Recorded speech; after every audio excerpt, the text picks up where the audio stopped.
Today's adventures on Eating Global will take us to Cascais, or as the locals say it in Portuguese, Cascais.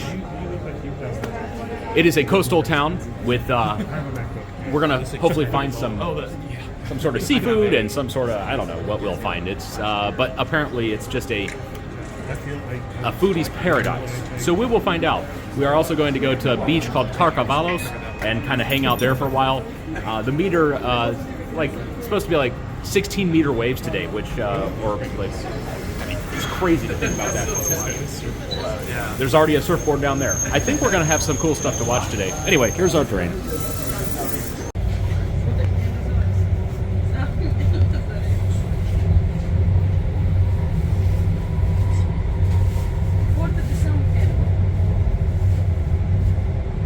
One thing I enjoy doing in other countries is looking at McDonald's of all places, because I just like to know the international McDonald's. And I just want to show you here at this McDonald's in Cascais, they have carrot soup campanosa.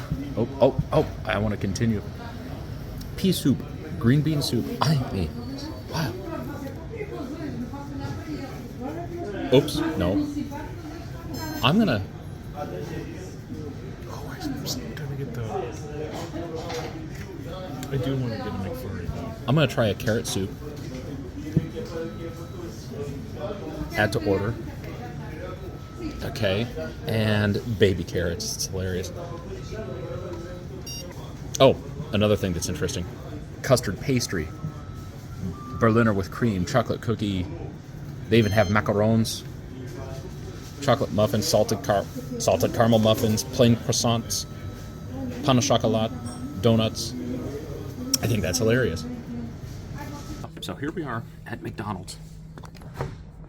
I do enjoy, even though it's certainly not a culinary adventure,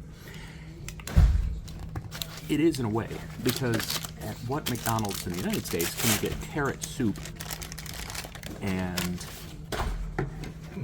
garlic aioli mayonnaise? Let's see what the breading is like here. If I can even open this.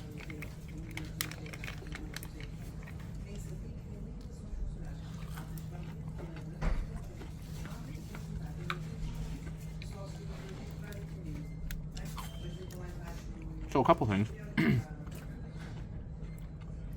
We have real chicken. Not chicken parts, which is cool. Good garlic sauce. Now again, not gourmet, but... And carrot soup. Carrot soup at McDonald's.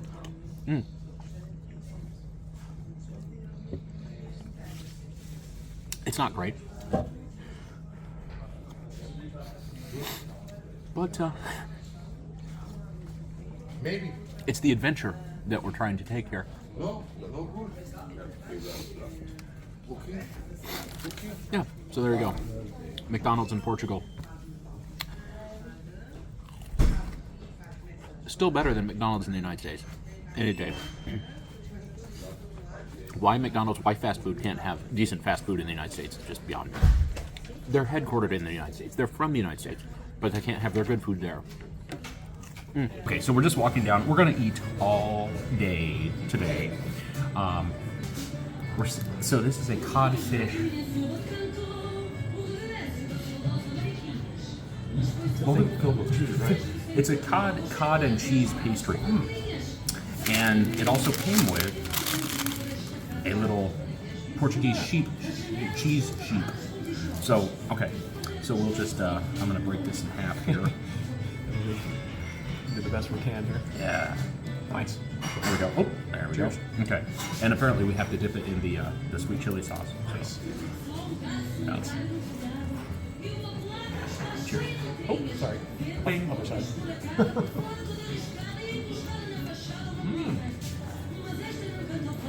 Very cool. Oh my god. That's interesting. That is a whole. You Several get like layers a of flavor. You get like a punch of cheese first. It's like a really, it's a hit cheese. There's a hit cheese in there. It's like a You do get some of the grit of the fish. Yep, and then there's in there. the fish finish. Yeah.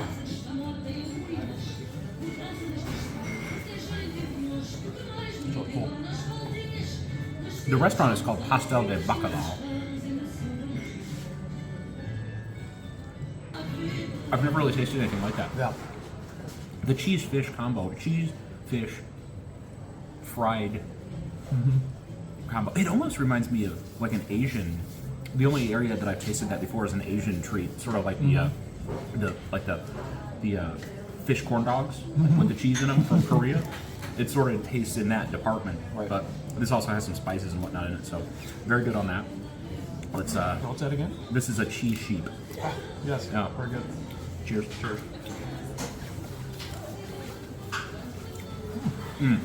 This is a cheese. The cheese is very pungent, like a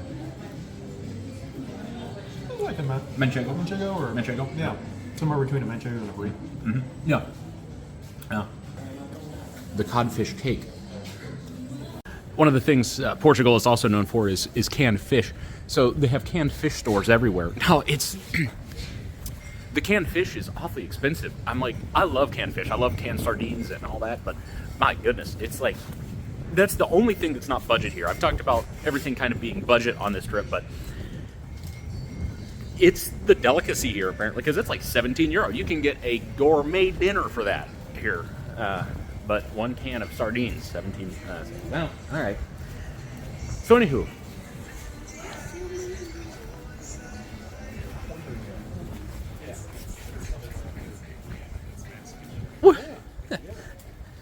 it's just there's so many cafes, so many pubs, so many everything that we just want to stop in everything, and the smells, of course, are just wonderful everywhere.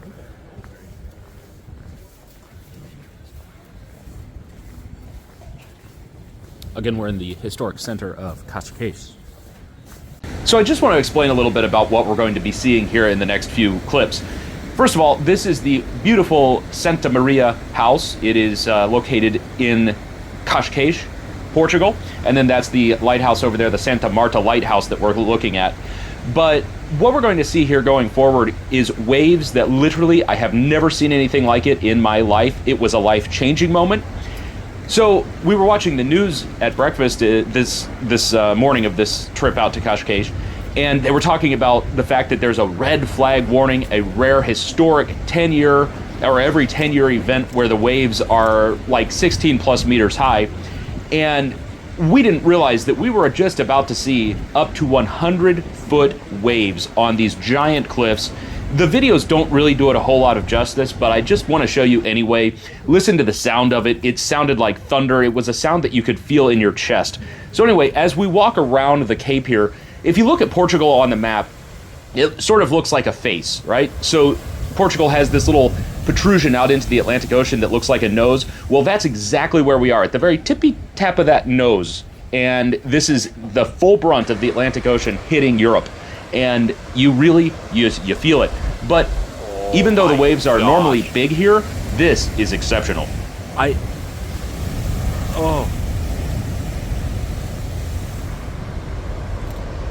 have never in my days seen the waves. Oh.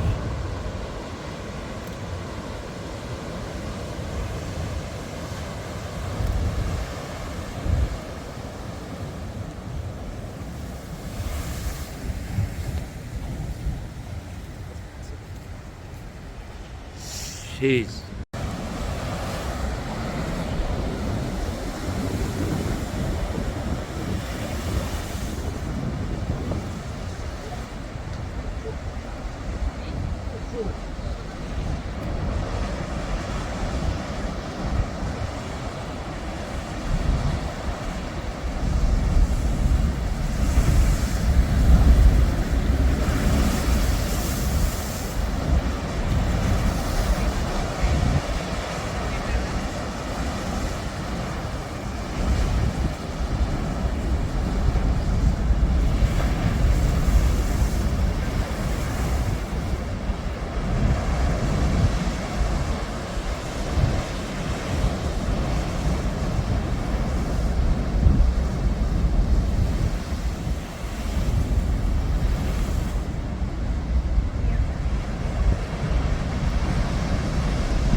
my gosh. Oh.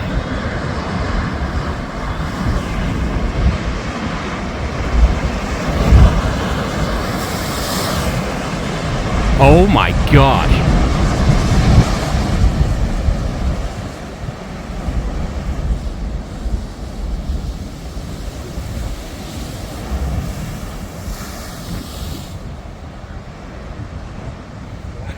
What? That's probably an 80-foot tall wave. I don't know how they measure waves, but I'm just looking at. I mean, look at the cliff over there. That's a. I mean, you're probably talking about a. It was tall. It was taller than the cliff, which is probably 60, 70 feet. I don't know. I mean, or more.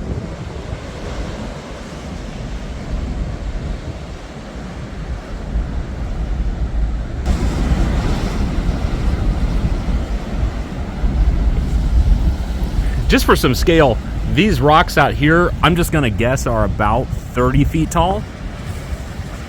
And we've got waves twice as tall, if not taller, than these rocks. So, and then those over there, that's where we're going next. Probably at least 100-foot cliff. I mean, so, what? Oh my gosh.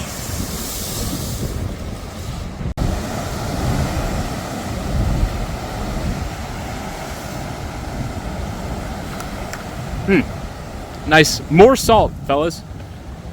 Just more salt to ingest. yeah, you go.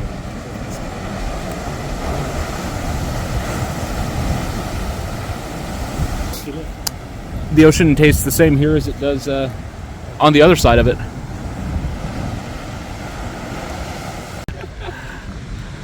Oh my gosh. I have never stood on top of a 100-foot cliff and had to look up at a wave. Yeah. I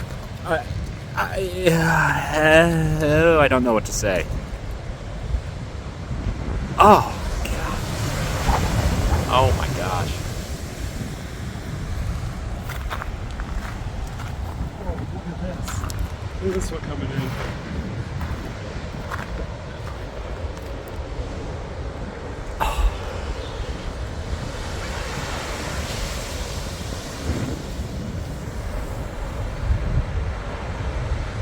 Oh my gosh. Oh my gosh. It's thrilling, actually. I mean, wow.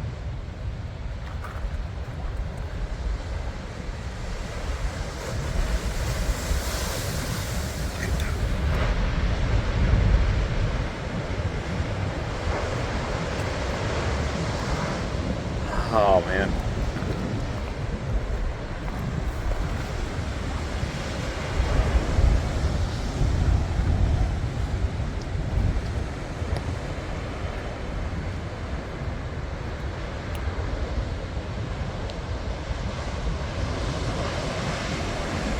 That's a 100-foot wave, ladies and gentlemen.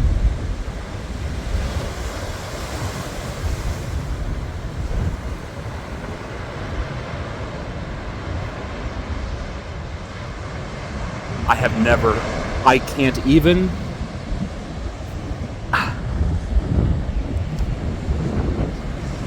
Oh, this is a foundational life moment.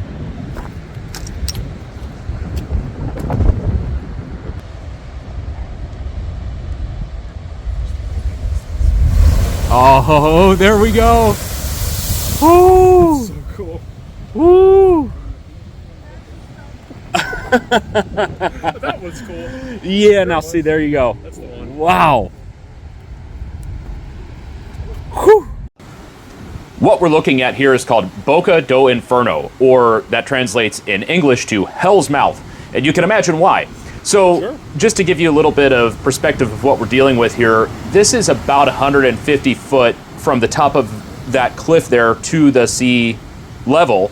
And then you have this huge cave, which is probably, the opening of that is, I'm just going to guess, 50 to 60 feet tall. So you have these giant waves of 100 feet crashing into this wall and blowing into this kind of chasm here. And it's the most spectacular thing. We stood there for probably 45 minutes to an hour just watching this, Nice, and I could have stayed there all day, but of course we had food to eat and other things to see. But here's a video for you to enjoy. Microphone. Latte probably is tastier. Yeah, even cheap lattes, probably the McDonald's latte is better than that. Salt water is kind of gross.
Well, there's worse ways of having olives and snacks, such.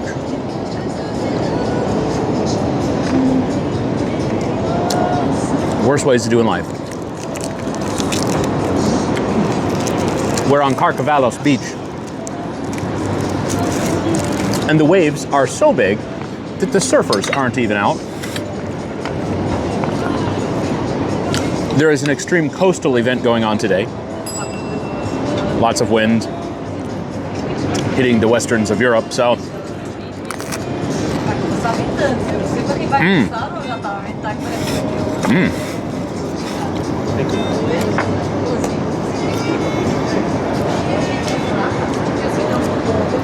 Oh, what is that? How much did that cost you? 15, 16, something like that. Oh my gosh. So I have the queso ocoro de mistura. Yeah, this is awfully good.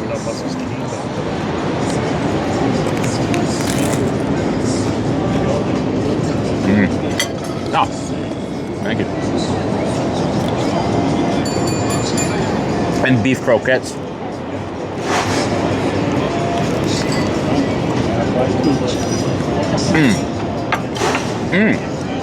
Oh, wow.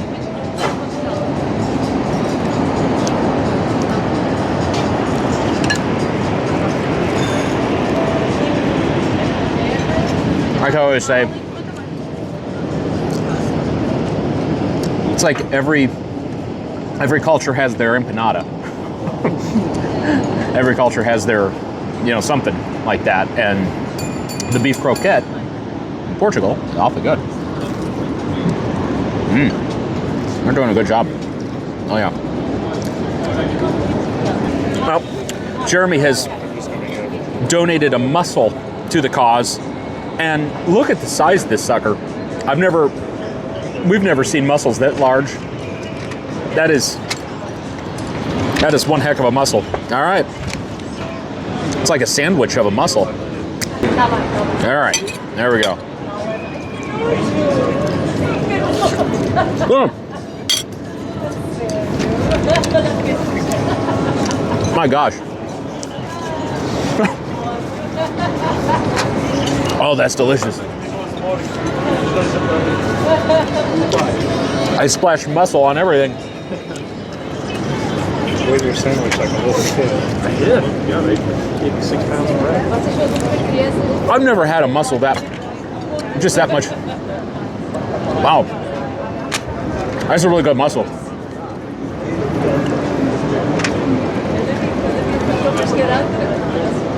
Wow.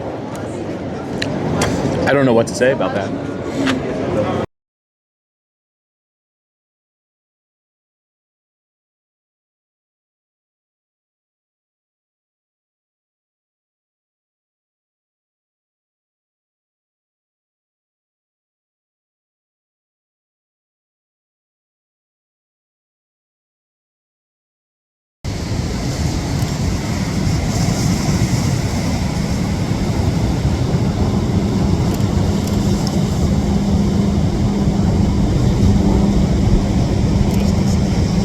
She goes. Well done, gentlemen.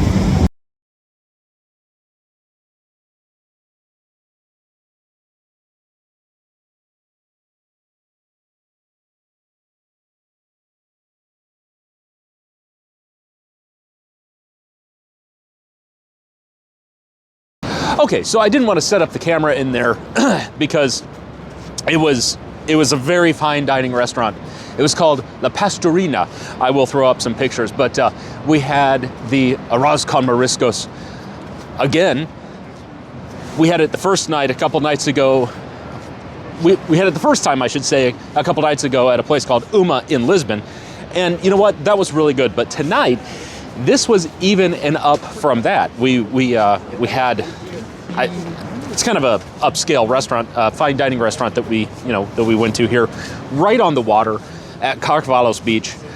Which, I mean, this whole place is just beautiful. I mean, I've been more than impressed with Lisbon, with Sintra, and we went to Cascais, so that was really cool. The biggest waves I have ever seen. Anyway, so arroz con mariscos. I'm going to try to recreate that. I don't know if it's going to happen exactly the same. It's going to be very expensive. I do know that because it's going to have to involve lobster, clams, mussels, and lots of shrimp, prawns head on. Now, a little piece of information about the shrimp. If you cook shrimp head on, they're much better than if you cook them head off. So every shrimp we've had here have been head on cooked. And there's just a little tiny piece of fat in the head that if you leave on while cooking, that little piece of fat is the only piece of fat in the shrimp, and it will actually flavor the rest of the shrimp, where if you take and discard the head before you cook it, it doesn't have that little punch of extra sweetness and flavor. So that's one of the deals here that they seem to be investing in. So anyway, Everything is super amazing. Fresh shrimp, fresh lobster was in there. I don't know. I'm going to try to recreate this, but anyway, I'm going to check out for the evening, and I will see you somewhere around the globe on Eating Global.